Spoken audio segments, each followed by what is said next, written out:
오전에 예배를 드릴 때 실시간으로 유튜브를 통해서 스트리밍을 내보내고 또 영상 녹화를 했던 것을 교회 홈페이지에 올리려고 했는데 방송실에 문제가 생기는 바람에 지금 오후에 다시 촬영을 해서 녹화를 하고 있습니다. 오늘 조금 늦은 시간이라도 우리가 함께 오늘 이 영상 설교를 보시면서 우리가 하나님 앞에 온 마음을 다해 예배 드릴 수 있는 시간들을 가질 수 있으면 참 좋겠다라는 생각을 합니다.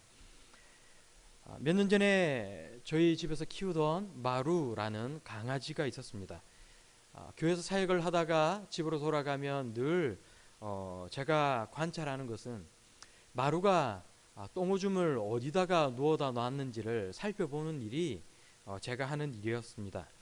그런데 강아지의 관심사는 또 따로 있었던 것 같아요. 제가 집으로 들어가면 늘 강아지는 제 손을 살피는 게 관심사인 거예요.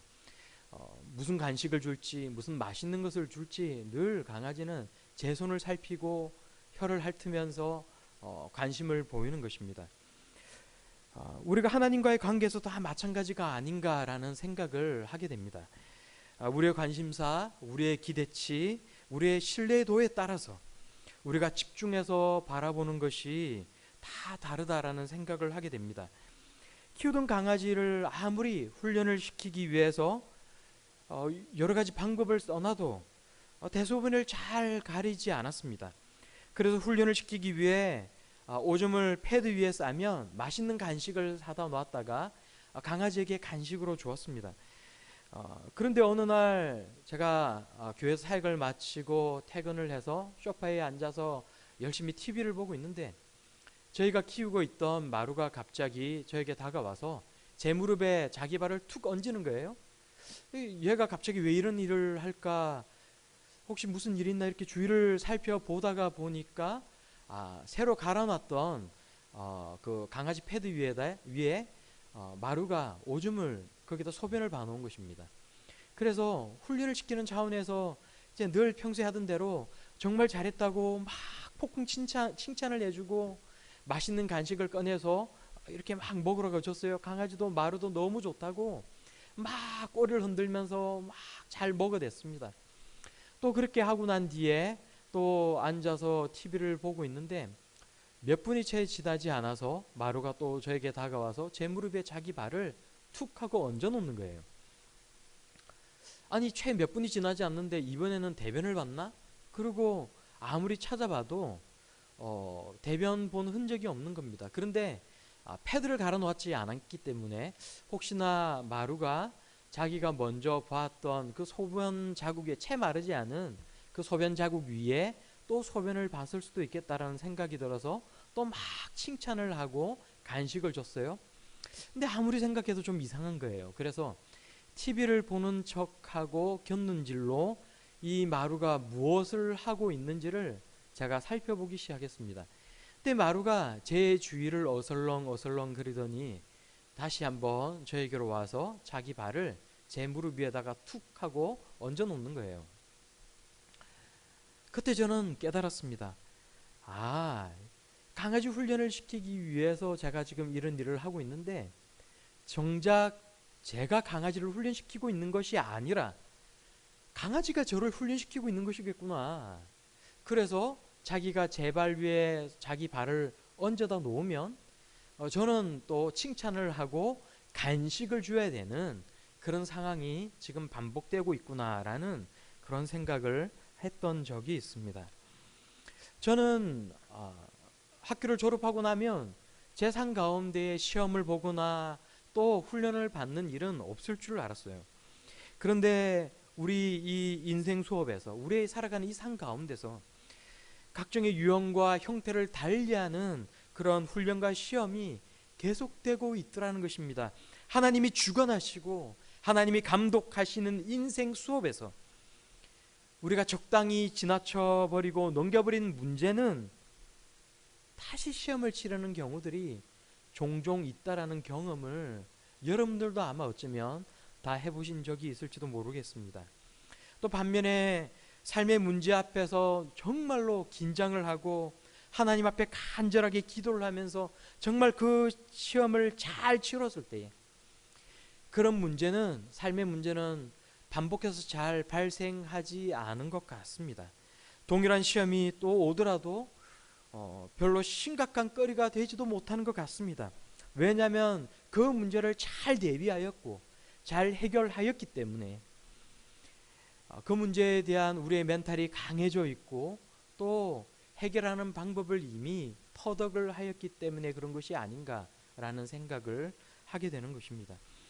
분명한 것은요, 어렵고 힘든 삶의 문제와 사건이 한 번씩 우리를 심하게 핥히고 지나간다는 것입니다. 과거에 어려웠던 때를 돌이켜서 회상을 해보면 그 시절을 우리가 어떻게 지나왔는지 정말 너무나도 어렵고 힘겨웠는데 두 번 다시는 돌아가고 싶지 않은 그런 기억들이 누구에게나 다 있더라는 것입니다. 그런데 우리가 겪은 고난과 시험은 과거형으로만 끝나는 것은 아닌 것 같습니다. 때로는 그것이 현재형이 되기도 하고요. 또 때로는 가까운 미래형이 되어서 우리의 일상을 뒤집어 놓기도 한다라는 것입니다. 끔찍하고 진절머리가 나는 그 고통과 시험이 우리의 삶에 간헐적으로 계속해서 다가온다라는 것입니다. 그럼에도 불구하고 고난은 우리에게 참 많은 것을 가져다 주기도 한다라는 생각을 하게 됩니다. 고난과 시험을 통해 우리는 깨닫고 삶의 중요한 것을 깨닫고 또 삶에 대해 유연해지거나 또 때로는 강해지는 것을 우리가 느낄 수 있는 것입니다. 그렇다면 아브라함은 오늘 이 본문의 사건을 통해서 도대체 무엇을 깨달았고 무엇을 얻었을까요? 오늘은 아브라함의 인생 수업을 통해서 우리 삶의 교훈이 되는 중요한 영적 원리에 대해 함께 생각해 볼 수 있는 시간이 될 수 있기를 바랍니다. 먼저 생각해 볼 것은 성경에 나타나는 시험은 크게 두 가지가 있더라는 것입니다. 하나는 시험이라는 단어를 사용하고 있지만 사실은 사람을 범죄케 만들고 그 사람을 망가뜨리는 템테이션, 유혹이 있습니다. 그리고 또 다른 하나는 자신의 믿음을 외부적으로 드러내 보이게 하고 그 사람을 성장케 하고 성숙하게 만드는 그런 테스트, 시험이 있더라는 것입니다. 유혹은 마귀로부터 오는 것도 있고요, 자기의 욕심과 탐욕, 악한 본성 때문에 스스로 빠지게 되는 것도 있습니다. 19세기 영국의 유명한 소설가 조지 엘리엇은 이런 유명한 말을 했습니다. 악마는 우리를 유혹하지 않는다. 우리가 악마를 유혹하는 것이다. 인간의 탐심이 얼마나 강하고 무서운 것인가에 관해 이렇게 잘 들려주고 있는 것입니다. 악마가 우리를 유혹하는 것이 아니라 우리 속에 있는 악한 본성과 우리 속에 있는 탐욕이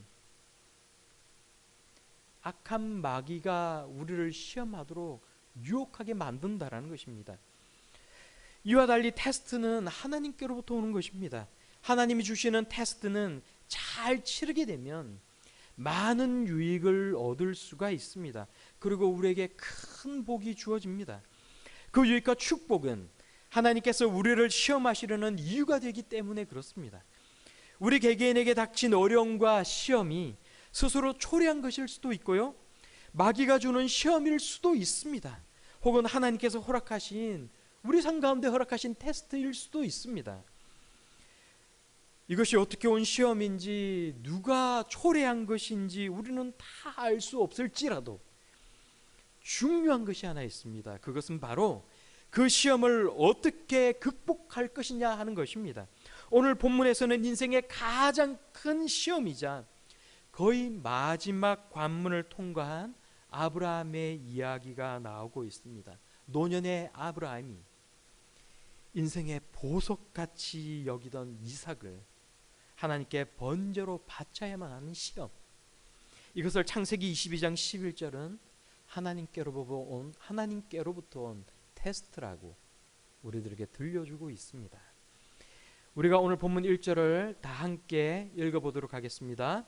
그 일 후에 하나님이 아브라함을 시험하시려고 그를 부르시되 아브라함아 하시니 그가 이르되 내가 여기 있나이다. 여기서 시험하다라는 단어는 히브리어로 똑같이 시험하다, 입증하다, 증명하다라는 의미를 가지고 있습니다. 늦은 나이에 아들 이삭을 얻은 아브라함이 행복한 나날을 보내고 있지 않습니까? 그런데 어느 날 하나님께서 아브라함을 시험하십니다. 2절 말씀을 보면요, 내 아들 내 사랑하는 독자 이삭을 데리고 모리아 땅으로 가서 내가 내게 일러준 한 산 거기서 그를 번제로 드리라. 하나님께서 말씀하십니다. 믿을 수 없는 일이 아브라함 앞에 갑자기 벌어지고 있는 것입니다. 믿음으로 하란 땅을 떠나 가나안으로 들어와 있지 않습니까? 하나님께서 내 자손을 하늘의 별과 같이 바다의 모래알과 같이 많게 해주겠다고 약속하지 않으셨습니까? 그리고는 노년에 이삭을 얻었습니다. 이제 이삭을 잘 키워서 장가만 보내면 됩니다. 그런데 이삭을 주시고 자손을 번성하게 해주겠노라 약속하셨던 언약의 하나님께서 이삭을 다시 내어놓으라고 지금 말씀하고 있는 것입니다. 그것도 번제로 바치라고 말씀합니다. 아예 각을 떠서 죽인 다음에 불로 살으라고 말씀을 하고 있는 것입니다. 믿을 수 없는 요구를 지금 하나님께서 하고 있습니다. 그러나 아브라함은 어떻게든 이 시험을 봐야 합니다. 낙제를 하든지 겨우 통과를 하든지 어떻게든 그 결과가 하나님 앞에 나와야 하는 것입니다. 그래서 아브라함은 시험을 보기 위해 모리아 산을 향해 떠나갑니다. 그냥 지금 이삭을 바치라고 말씀을 해주신다면 그래도 조금이라도 덜 괴로울 텐데, 하나님은 사흘 길을 가서 이삭을 바치라고 말씀하십니다. 그리고 또 그냥 이삭을 바치라고 말씀하시면 되실 것을 내 아들, 내 사랑하는 독자 이삭을 바치라는 표현을 굳이 사용하셔서 아브라함의 마음과 감정을 쿡쿡 찔러대시는 것입니다. 내가 이렇게 사랑하는 것을 아시고도, 이삭을 이렇게 사랑하고 소중히 여기는 것을 아시고도 왜 하나님은 이삭을 내게서 뺏어가려고 하시나? 왜 이삭을 주셔놓고 이제는 다시 뺏어가시려고 하시나?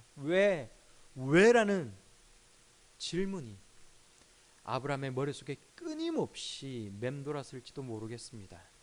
사랑하는 그 누군가를, 사랑하고 정이 든 그 무엇인가를 잃어버렸을 때, 소중하게 아끼고 잘 간직해 두었던 그 무언가가 부서지고 깨어져 버릴 때, 또는 지켜야 할 그 무언가를 지킬 수 없는 지경이 되었을 때에 그 고난과 고통 앞에서 우리는 왜라고 하나님을 향해, 우리의 인생을 향해, 세상을 향해 항의하게 되는 것입니다.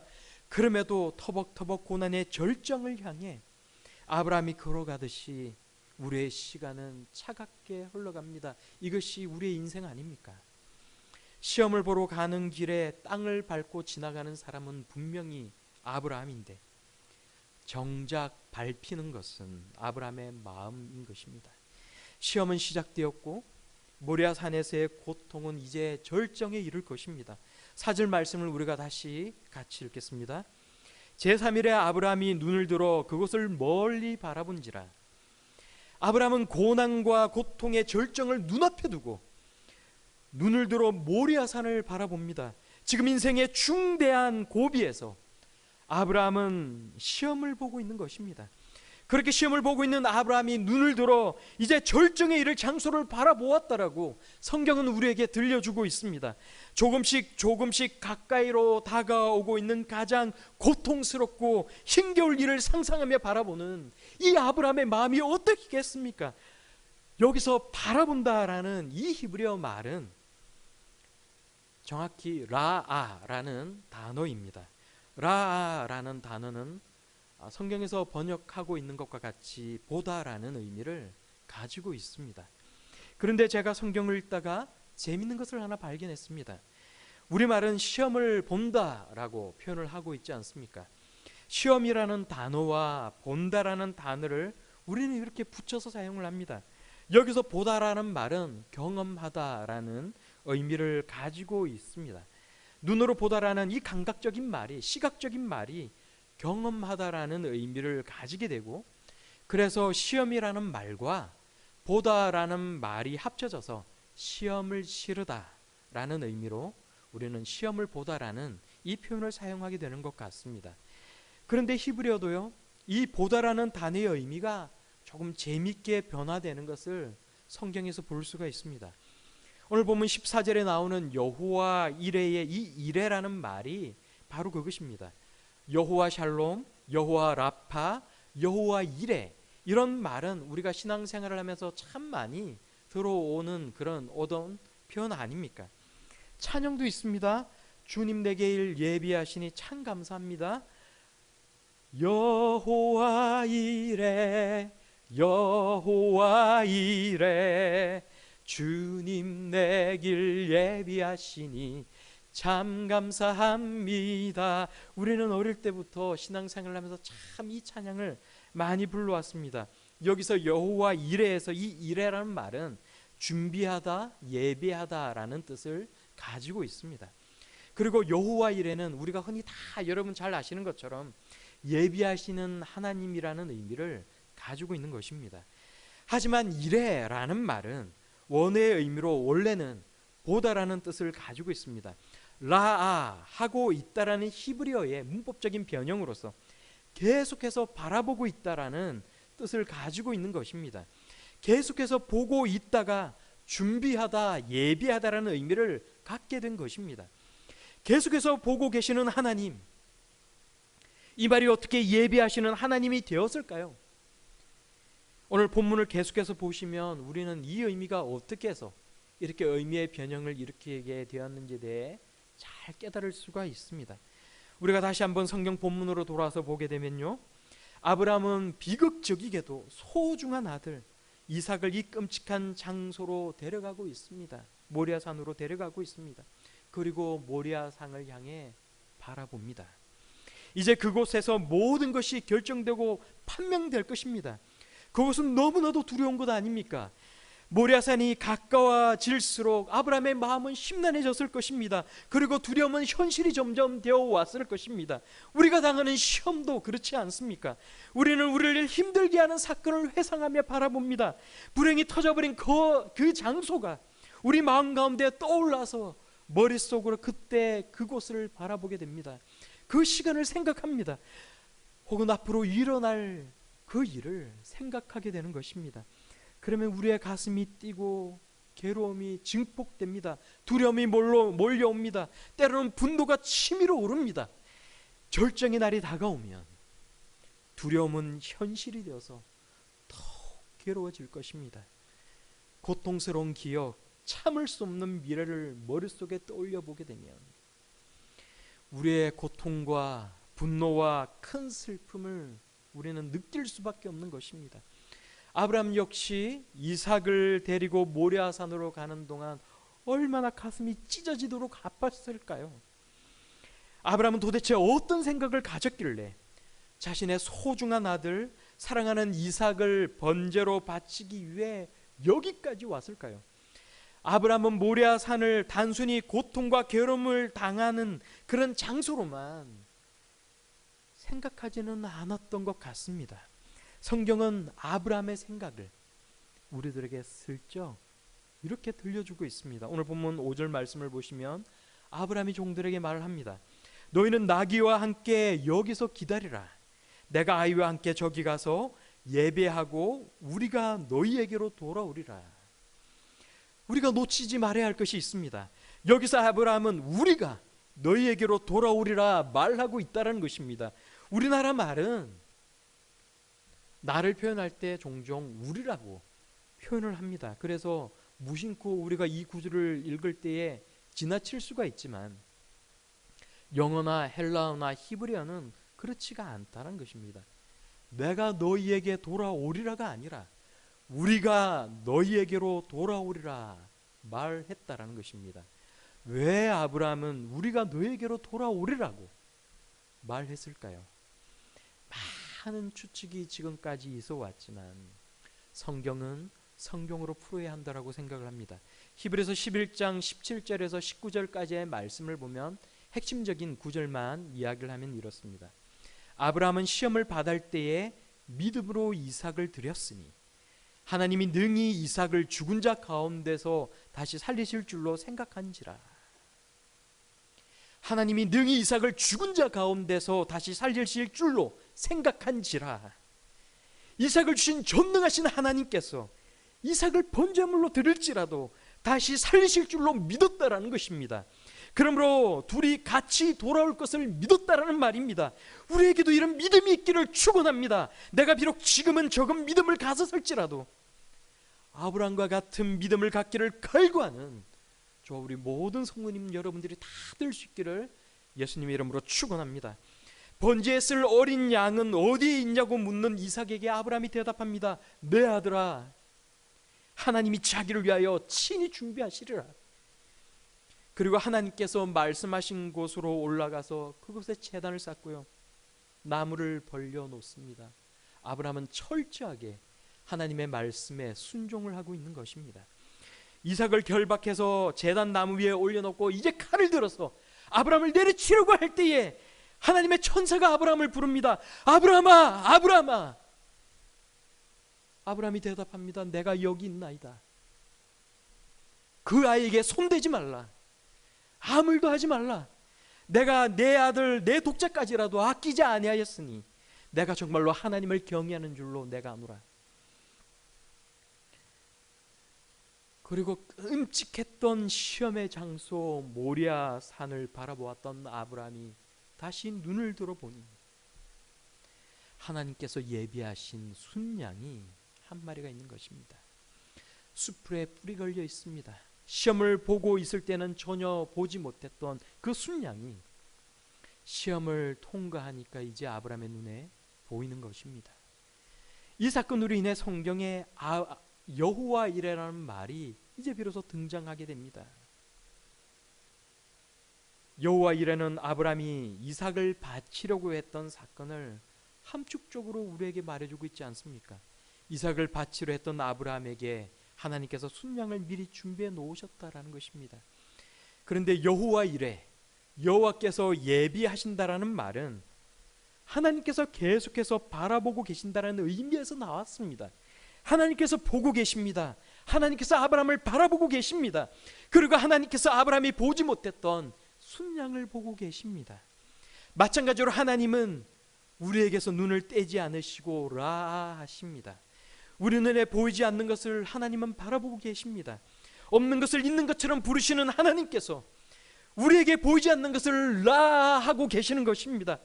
지금 당장 존재하지 않는 것을 하나님은 바라보고 계시는 것입니다. 우리 삶의 순양이 무엇이든지 간에 오늘 그것이 우리의 고백이 될 수 있기를 바랍니다. 하나님이 잠시도 한눈을 팔지 않고 우리를 바라보고 계십니다. 하나님이 우리에게 보이지 않는 축복과 희망과 선물을 바라보고 계십니다. 우리가 당한 고통과 시험을 넘어서면 그것이 우리의 것이 될 줄로 믿으시기 바랍니다. 우리가 눈을 들어 하나님을 하면, 하나님을 바라보면 희망이 보입니다. 소망이 현실이 되어 확신하게 됩니다. 이루어지지 않는 약속과 하나님의 축복을 볼 수가 있는 것입니다. 언약의 하나님께서 아브라함에게 말씀하십니다. 17절과 18절 말씀에 우리가 다시 한번 함께 읽도록 하겠습니다. 17절 18절 말씀입니다. 내가 네게 큰 복을 주고 내 씨가 크게 번성하여 하늘의 별과 같고 바닷가의 모래와 같게 하리니 내 씨가 내 대적의 성문을 차지하리라. 또 내 씨로 말미암아 천하 만민이 복을 받으리니 이는 내가 나의 말을 준행하였음이니라. 네가 순종하였으므로 복을 주겠다라는 것입니다.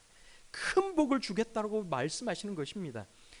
사업의 지경이 넓어지고 그 가정에 주체할 수 없을 정도로 수많은 은혜와 축복을 넘치도록 주시겠다라고 하나님께서 약속하고 있는 것입니다. 너를 대적하는 자들의 성문을 차지하여서 그것을 점령하고 소유하게 해주겠노라고, 내 원수를 짓밟게 해주겠노라고 하나님께서 약속하고 있는 것입니다.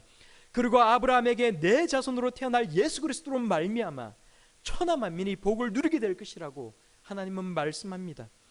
시험에 든 사람의 눈에는 고통과 고난밖에 보이지 않지만 눈을 들어 닥쳐올 절정의 사건을 생각하여 보았을 때는 희망이 보이지 않지만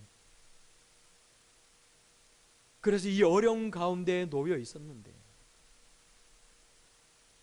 우리에게 힘든 삶의 어려운 고난과 시험이 닥쳐왔는데, 아브라함에게 이렇게 큰 어려움이 있었는데, 아브라함의 도대체 무엇이 이런 결과를 낳게 만들었습니까? 성경은 이야기합니다. 하나님을 신뢰하고 순종하였기 때문이라는 것입니다. 아브라함이 순종하여 모리아산을 향해 가면서 모리아산을 바라보고 그곳에서 일어나를 생각할 때 틀림없이 하나님이 자신을 위해 일하실 것을 신뢰하고 믿었기 때문이었다라는 것입니다. 아브라함은 다른 무엇이 아닌 하나님을 바라보았습니다. 희망이 보이지 않는데도 순종하였습니다. 육신의 눈으로, 불신의 마음으로 라 하면 고통의 자리밖에 없습니다. 하지만 아브라함은 하나님을 신뢰하였습니다. 그리고 순종하였습니다. 이처럼 하나님을 바라본다라는 것은 하나님을 신뢰하고 하나님의 말씀에 순종한다라는 의미를 가지고 있는 것입니다. 당장은 현실에 닥친 문제로 괴롭고 힘이 들고 고통스러울 수 있습니다. 그러나 그럼에도 불구하고 아브라함은 하나님을 신뢰하고 순종함으로써 고난과 고통의 현실 너머에 있는 하나님을 바라보았던 것입니다. 그리고 그 결과 아브라함 개인에게 주는 놀라운 축복과 예수 그리스도를 통해 천하 만민이 함께 복을 누리는 전 우주적인 복을 받을 수가 있었던 것입니다. 어떻게 이런 일이 일어났습니까? 우리는 끊임없이 자문자답해야 될 줄로 믿습니다. 하나님에 대한 신뢰와 순종 때문입니다. 그런데 이런 아브라함의 인생 수업과 시험에는 성경에 숱하게 강조되고 있는, 우리가 흔히 얘기하는 바라봄의 원리가 놓여 있는 것입니다. 고통과 절망의 자리에서 하나님을 바라보라는 것입니다. 하나님을 신뢰하고 순종하면 복을 받는다라는 것입니다. 세상에서 눈을 돌려 하나님을 바라볼 수 있기를 바랍니다. 어려운 일이 있더라도 하나님을 피하거나 관심을 세상으로 돌리지 말고 하나님을 바라볼 수 있는 여러분들이 다 될 수 있기를 바랍니다. 아브라함이 그러하였지 않습니까? 아브라함은 순종함으로 라하였습니다. 하나님을 바라보았습니다. 그리고 하나님의 주실 은혜를 바라보았습니다. 그리고 라하며 바라보며 순종하였던 결과 여호와 이레의 하나님의 큰 복과 은혜를 경험할 수 있었던 것입니다. 하나님은 우리에게만 하나님을 바라볼 것을 요구하시는 분이 아니십니다. 하나님께서도 우리를 바라보고 계신다는 것을 여러분 꼭 잊지 마시기 바랍니다. 하나님은 우리가 보지 못하는 일과 우리가 알지 못하는 축복을 바라보고 계십니다.